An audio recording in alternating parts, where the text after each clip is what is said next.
నాటకం 2వ అంకంలో నుంచి నా పక్కనున్న అమ్మాయి నాతో సంభాషించవలనని, నాకింకా చేరువకు రావాలని చేస్తున్న ప్రయత్నం కొంతసేపటికి గమనించాను. కాని నేనేమీ తెలియనట్టే చూడనట్టే ఊరుకున్నాను. ఆ తరువాత నాటకంలో ఏదో ఒక గొప్ప జోక్ వినపడ్డది. ప్రేక్షకులు కడుపుబ్బా చెక్కలయ్యేటట్టు నవ్వుకున్నారు. నటకుల సంభాషణ మాకేమీ వినపడ్డానికి వీలులేనంత కోలాహలంగా ఉంది. ఆ ఘట్టంలో కడుపు పట్టుకొని నవ్వుతూ నా పక్కనున్న అమ్మాయి "ఓ బాయ్" అని అతి సహజంగా తన వారినెవరినో కౌగిలించుకున్నట్టు ఆ నవ్వుల్లో నన్ను కౌగిలించుకొని "ఓ సారీ, మన్నించండి" అంది. మన్నించడానికేముంది, చాలా బాగుంది అనుకున్నాను నేను నవ్వుతూ. "ఏమిటి?" అంది నాకేసి చూస్తూ. "అబ్బే, నాటకం చాలా బాగుంది" అన్నాను. "బ్యాడ్ బాయ్" అంది నా భుజం ఒక్కసారి నొక్కి. తరువాత అవకాశం వచ్చినప్పుడల్లా ఇక్కడ ఈ సీను మట్టుకు సరే పునరావృతం అవుతూనే ఉంది. నేను ఏమీ అనలేక ఏమన్నా అంటే మోటుగాను అనాగరికంగానూ ఉంటుందేమోనని సందేహించి ఊరుకున్నాను. నాటకం అయిపోయిన తర్వాత బయట వసారాలోకి రాగానే ఆ అమ్మాయి నాకోసం అక్కడే నిలబడి నా పక్కన్నే నడుస్తూ నాతో మాట్లాడడం ప్రారంభించింది. "ఏమండి, నాటకం బాగుందా? మీరు బాగా ఆనందించారా?" అంది. "నాటకం బాగుంది, చాలా ఆనందించాను. అందులో మీరు పక్కనుండడం వల్ల మరీ ఆనందించడానికి వీలు కలిగింది" అన్నాను. "ఆహా, అలాగా, మాటలు చాలా నేర్చారే. మీరెంతకాలమైందండి ఇక్కడికొచ్చి?" అంది. "నేనిక్కడికొచ్చి సుమారు సంవత్సరం కావస్తోంది. మరి ఇక్కడికొచ్చిన తర్వాత మాటలు నేర్చుకోక తప్పుతుందా?" అన్నాను. "తప్పించుకోవాలంటే తప్పక ఏం చేస్తుంది?" అంది. "మీరొక్కరూ వచ్చారేమి నాటకానికి? మీకు స్నేహితులెవరూ లేరా? అనగా యువతీమణులెవరూ లేరా? ఏడాది నుంచి ఏ ఒక్కరూ పరిచయం కాలేదా?" అని అడిగింది. "ఎవరితోటి పరిచయం కాలేదు. నేనుగా ప్రయత్నించి పరిచయం చేసుకునేటంతా చొరవ లేకుండా ఉంది. నాకీ జీవితం కొత్త గనుక ఇక్కడి పద్ధతులు అలవాటు లేక మీ బోటి వాళ్లతో మాట్లాడడం కొంచెం సిగ్గుగాను భయంగానూ ఉంటుంది" అన్నాను. "సరే అయితే మీ భయం కొంత పోగొడతాలేండి నేను. ఈ పరిచయానికి లాంఛనప్రాయంగా మనమిక్కడ టీ పలహారం సేవిద్దాం. రండి" అని సమాధానం కోసం కూడా ఎదురు చూడకుండానే హోటల్కు దారితీసింది. నాటకాల్లోంచి సినిమాల్లోంచి విడుదలై వచ్చే జనంతోటి హోటలు కిక్కిరుసుంది. ఎక్కడైనా కూర్చోడానికి ఒక్కడికి కూడా చోటు లేదేమో అనిపించింది. చాలామంది అక్కడున్న స్త్రీలు పురుషాదులు ఇటువంటి దృశ్యానికి అలవాటు పడిన వాళ్లైనా మాకేసి వింతగా చూడటం మొదలుపెట్టారు. నాకొంచెం బెదురుగాను సిగ్గుగాను ఉంది.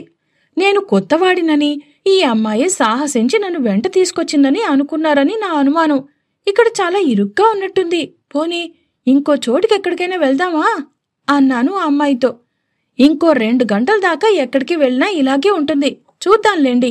మనకిక్కడ చోటు దొరక్కపోదు. 11:30 అయింది. తెల్లవారుజామున 2-3 గంటల వరకు ఇలా జనం వచ్చి ఏదో మెక్కుతూ తాగుతూ తెల్లవారుజామున 3 గంటల దాకా కాలక్షేపం చేస్తారు కాబోలు. అప్పటి వరకు ఈ తిండేమిటి, ఈ తిరగడమేమిటి? వీళ్లు నిద్రప్పుడు పోతారు? ఉదయాన్నే పనిలోకి ఎప్పుడు వెళ్తారు? వీళ్ల వ్యవహారం అంతా తలకిందులుగా కనపడుతోంది. వీళ్లేదో పెద్ద నాగరికులని వస్తే ఇలా ఉన్నారేమిటి? ఇదేమి నాగరికత అనుకున్నాను. ఇంతలోనే ఓ ఖాళీ స్థలం కనిపెట్టింది నా స్నేహితురాలు. నా చెయ్యి పట్టుకుని గబుక్కునక్కడికి లాక్కెళ్ళింది. అక్కడ లఘువుగానే పలహారం చేశాం. పలహారం చేస్తున్నంతసేపు నోరూరుకోకుండా ఆ అమ్మాయి గుణగుణా ఏదో మాట్లాడుతూనే ఉంది. నన్ను 1,00,000 ప్రశ్నలు వేసింది.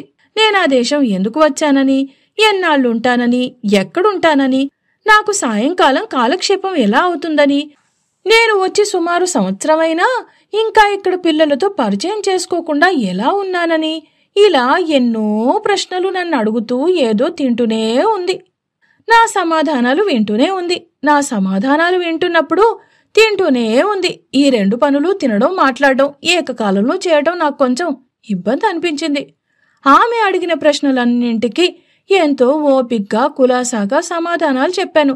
అంతసేపు ఆ అమ్మాయి మధ్యమధ్యన నవ్వుతూ చాలా బాగా మాట్లాడింది. ఇక్కడేదో చాలా కాలం నుంచి స్థిరపడిపోయిన వాళ్లలా ఉన్నారు కాని కొత్తవారిలా కనపడ్డం లేదే, అసాధ్యుల్లా ఉన్నారు. మీ దగ్గర ఎలాగైనా కొంచెం జాగ్రత్తగానే ఉండాలనిపిస్తుంది అంటూనే నెమ్మదిగా నాతో నడుస్తూ ట్రామ్ దాకా వచ్చి అక్కడ కూడా నిలబడి, "ఈవేళ మిమ్మల్ని కలుసుకోవడం నాకెంతో సంతోషంగా ఉంది. నేను ఈ ఊరికి కొత్తే. ఇక్కడ పుట్టిందాన్ని కాను. ఇక్కడ ఉద్యోగానికొచ్చి ఒంటరిగా ఉంటున్నాను. నాకున్న స్నేహితులెవరూ అట్టే మంది లేరు. మీరేమనుకుంటున్నారో గాని అందరితో పరిచయం చేసుకునే చొరవ నాకు లేదు. మీ దేశస్థులని ఈ ఊళ్ళోనే మొదటిసారిగా చూశాను. ఎవరితోనైనా పరిచయం చేసుకుని మీ దేశం సంగతి సందర్భాలు తెలుసుకుందామని ఎంతో కుతూహలం పడుతున్నా ఎవరితోటి తెగించి మాట్లాడలేకపోయేదాన్ని. నేనిదివరకు చూసిన వాళ్ళు చాలా గడుసరులు, తొందరపాటు మనుషుల్లా కనపడ్డారు. అందుచేతను ఒకరిద్దరు నాతో మాట్లాడడానికి ప్రయత్నం చేసినా నేను మాట్లాడకుండా చక్కా పోయేదాన్ని. మీరెందుకో చాలా పసివారుగాను అమాయకులుగాను కనపడ్డారు. అందుచేత సాహసించి మీతో మాట్లాడాను. మీరేమనుకున్నారో ఏమిటో. ఇంకా మనకు ఎవరిదారి వాళ్ళది. నేను ఒంటరి దాన్ని. ఇప్పటికే ఇంటికెందుకు రాలేదా అని మా ల్యాండ్ లేడీ ఏవేవో ఊహించుకుంటుంది. అందుచేత నాకు సెలవిస్తారా అంది. నాకు ఆ అమ్మాయిని చూస్తే, చెప్పిన మాటలు వింటుంటే ఆ అమ్మాయి చెప్పిందంతా నిజం అనిపించింది. మీ పరిచయం నాకు చాలా సంతోషదాయకంగానే ఉంది. అప్రయత్నంగానే ఆప్తులెవరో ఒకరు తటస్థపడుతూ ఉంటారు అని అన్నాను. ఇక మనం కలుసుకునే అవకాశం ఉండదు కాబోలు అంది. ఆ అమ్మాయి కొంచెం దీనవదనంతో. ఎందుకుండదు? మళ్ళీ ఏ సినిమాలోనో ఏ నాటకంలోనో అన్నాను నవ్వుతూ. అంతేనా? మనం పోనీ విడిగా కలుసుకొని ఏ కొండల మీదుకో పారుక్కోపోయి కులాసాగా కబుర్లు చెప్పుకోకూడదా అంది. ఎందుకు చెప్పుకోకూడదు? అలాగే కలుసుకుందాం అన్నాను. వెంటనే ఆదుర్దాగా ఎప్పుడు, ఎక్కడా అంది. అది నీ ఇష్టం, నువ్వే చెప్పు. నీకెప్పుడు తీరికవుతుందో, ఎక్కడ కలుసుకుంటే బావుంటుందో అన్నాను. ఆ అమ్మాయి ఎంతో సంతోషంతో, అయితే మనం రేపు మాకు సెలవు కూడా కనుక రేపు మధ్యాహ్నం 4 గంటలకు కలుసుకుందామా? అప్పుడేదన్నా సినిమా చూసి కాసేపు షికారుకు వెళ్ళి కులాసాగా కబుర్లు చెప్పుకుందాం అంది. ఓ అలాగే, తప్పకుండా కలుసుకుందాం అనగానే ఆ అమ్మాయి ముఖం ఎంతో సంతోషంతో వికసించింది. తనే కలుసుకునే చోటు టైము ఏర్పాటు చేసి good night, thank you so much అని నా చేతిని తన 2 చేతులతోనూ ఓపి మరి మారు మాట్లాడకుండా తిరిగి చూడకుండా ఒక్క పరుగున చక్కా పోయింది. నేను కాసేపల్లాగే ఆ పిల్ల వైపే చూస్తూ ఉండిపోయాను.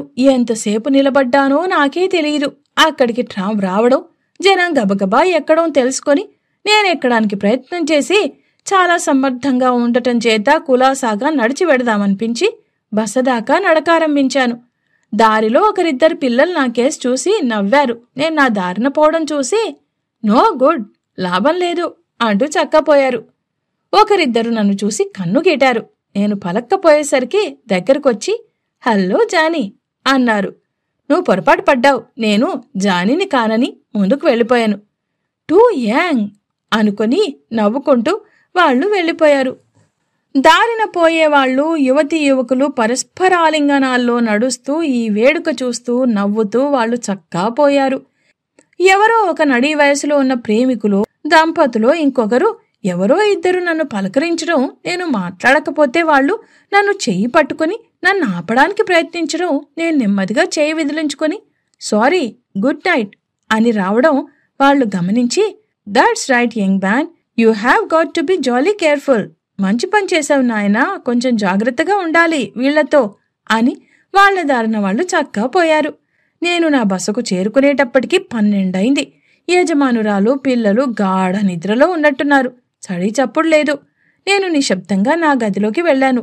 నా గదిలో బల్లమీద కాసిని వేడి పాలు, వెన్న రాసిన 2-3 రొట్టె ముక్కలు పెట్టి ఉంచింది మా ఇంటి యజమానురాలు.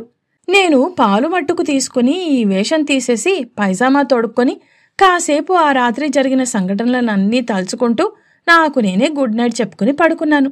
మర్నాడు మధ్యాహ్నం 3 గంటలకు ఆ అమ్మాయి చెప్పిన సంకేత స్థలానికి వెళ్లాను. నేను వెళ్లేటప్పటికీ ఆ అమ్మాయి వచ్చి నా రాకకు ఎదురు చూస్తోంది.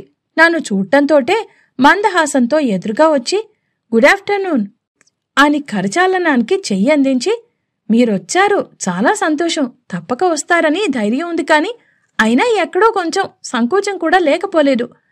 అయినా మీ మొహం అబద్ధవాడే మొహంలా కనపడలేదు కూడాను అన్నది తడుముకోకుండా. అయితే ముఖాన్ని బట్టి మనిషిని తెలుసుకోగలరన్నమాట. ఆ విద్య నాక్కూడా నేర్పుతురు కొంచెం. నాకెవర్ని చూసినా అందరిలోనూ మంచే కనబడుతుంది. ఎందుచేతనంటారు అంటే ఆవిడ నవ్వుతూ మీరు మంచివారు కనుక అందరిలోనూ మంచే కనబడుతుంది అంది. ఇలా మాట్లాడుకుంటూ సమీపంలోనున్న హోటల్కు వెళ్లి లఘువుగా టీ పలహారం తీసుకుని ఒక సినిమాకు వెళ్ళాం. అక్కడ హాస్యరస ప్రధానమైన చార్లీ చాప్లిన్ అనే ఆయన నటించిన చిత్రపటం చూపించారు. చాప్లిన్ పటం చూడటం అదే మొదటిసారి. ఎంత అద్భుతంగా ఉందో చెప్పలేను. ఒక మాట మంతి లేకుండా, పాట పద్యం లేకుండా, కేవలం వాళ్ల నటన వల్లనే కథంతా మనకు అర్థమయ్యేటట్టు ఎంత చక్కగా చేశారు. అందులో చాప్లిన్ హాస్య నటన మరీ అద్భుతం. అతని పటం చూసి సుమారు గంటసేపు నేను, నాతో సమానంగా పక్కనున్న అమ్మాయి మేమేనన్న మాటేమిటే, ఆ హాల్లో ఉన్న ప్రేక్షకులంతా ఆ హాస్య నటన చూసి ముగ్ధులై పరవశులై ఒళ్ళు తెలియని ఆనందంలో మునిగిపోయాం. మా నవ్వులతో హాలంతా మారుమోగింది.